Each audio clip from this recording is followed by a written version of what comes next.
আজ বিশ্ব ম্যানগ্রোভ দিবস। বাংলাদেশের দক্ষিণ পশ্চিম উপকূলের রক্ষা কবচ পৃথিবীর বৃহত্তম ম্যানগ্রোভ বন সুন্দরবন। তবে জলবায়ু পরিবর্তন, লবণাক্ততা বৃদ্ধি আর মানব সৃষ্ট নানা সংকটে বিপন্ন এই প্রাকৃতিক দেয়াল। পরিবেশবিদরা বলছেন, জলবায়ু পরিবর্তনের ক্ষতি মোকাবেলায় বনায়ন সংরক্ষণই হতে পারে স্থানীয় মানুষের সবচেয়ে বড় প্রতিরক্ষা প্রাচীর। মোংলা প্রতিনিধি খান আশিকুজ্জামানের সহায়তায় রত্না জামানের ডেস্ক রিপোর্ট।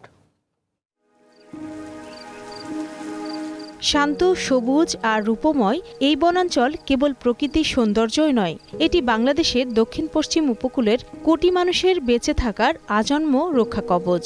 ইউনেস্কোর বিশ্ব ঐতিহ্যের স্বীকৃতি পাওয়া এই বন প্রতি বছর হাজারো দেশি বিদেশি পর্যটককে আকর্ষণ করে।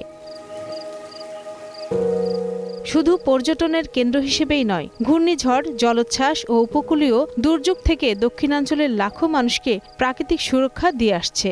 একই সঙ্গে রয়্যাল বেঙ্গল টাইগার, চিত্রাহরিণ, কুমির, নানা প্রজাতির পাখি ও জলজ প্রাণীর নিরাপদ আবাসস্থল এটি। যদি বন না থাকতো তাহলে কি ক্ষতি হয়, অর্থাৎ সিডার, আইলা সহ অন্যান্য যে বড় বড় ঝড় হয়েছিল, এইসব ঝড়ে কিন্তু দেখেন আমাদের দেশে ক্ষয়ক্ষতি খুব কম হয়েছে। ম্যানগ্রোভ বন আমাদের যে কি রক্ষা করে তা আসলে কল্পনাও করা যায় না। কিন্তু জলবায়ু পরিবর্তনের বৈশ্বিক থাবায় আজ নিজেই ক্ষতবিক্ষত সুন্দরবন।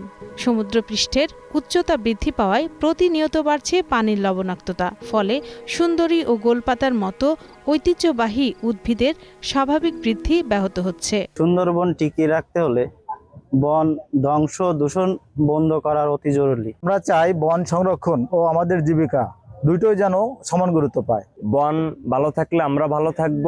পরিবেশবিদরা বলছেন, বন রক্ষায় শুধু সরকারি উদ্যোগ নয়, স্থানীয় জনগণ, বনজীবী ও পর্যটক সহ সবার সচেতন অংশগ্রহণ নিশ্চিত করতে হবে।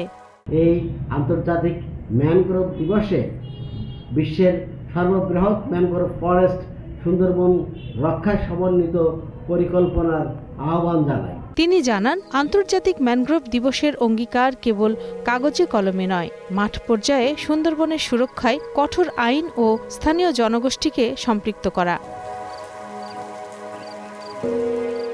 রত্না জামান, গ্রিন নিউজ ডেস্ক।